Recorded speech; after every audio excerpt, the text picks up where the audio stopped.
रूस और यूक्रेन की जंग के पीछे सबसे बड़ा हाथ अमेरिका और नाटो देशों का था, ये लगभग अब साफ हो चुका है।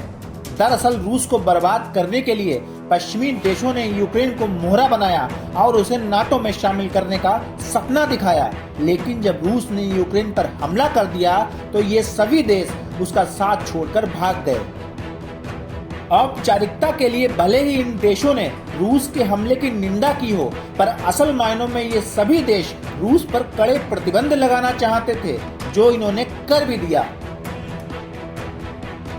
बहरहाल नाटो के देश लगातार रूस की निंदा तो कर रहे हैं, उसके खिलाफ संयुक्त राष्ट्र में प्रस्ताव भी ला रहे हैं, लेकिन अब अचानक नाटो के कई देश रूस पर भारत के रुख की तारीफ करने में लग गए हैं, जिसमें फ्रांस और जर्मनी सबसे आगे हैं। लेकिन इन सब में सबसे दिलचस्प बात तो ये है कि यूके जैसे देश जो संयुक्त राष्ट्र में खुलकर रूस के खिलाफ निंदा प्रस्ताव लाए थे और उसकी आलोचना की थी, अब उस देश के प्रधानमंत्री भी रूस के गुणगान करते दिख रहे हैं। पूरा मामला क्या है, चलिए आपको इस वीडियो में समझाते हैं।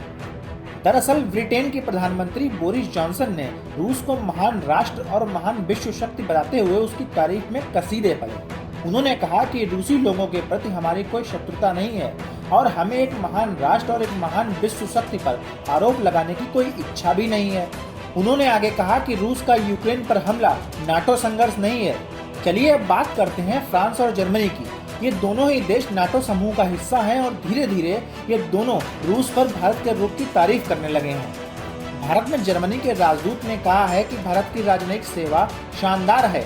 वे जानते हैं कि रूस और यूक्रेन के मुद्दे पर उन्हें क्या करना चाहिए और क्या कहना चाहिए। यहाँ आपको याद दिला दें कि कुछ दिन पहले भारत में फ्रांस के राजदूत इमानुएल लेनिन ने भी कहा था कि किसी को ये नहीं बताना चाहिए कि भारत को क्या करना है। भारत की आवाज खुद में एक इम्पोर्टेंस रखती है। ये दुनिया का सबसे बड़ा लोकतंत्र है। अंतर्राष्ट्रीय मंच पर भारत बड़ी जिम्मेदारी निभाने की ताकत रखता है। आपको बता दें कि भारत ने शुरुआत से ही रूस यूक्रेन के मुद्दे पर न्यूट्रल स्टैंड रखा है और भारत ये कहता आया है कि ये विवाद सिर्फ बातचीत और कूटनीति के जरिए ही सुलझाया जा सकता है।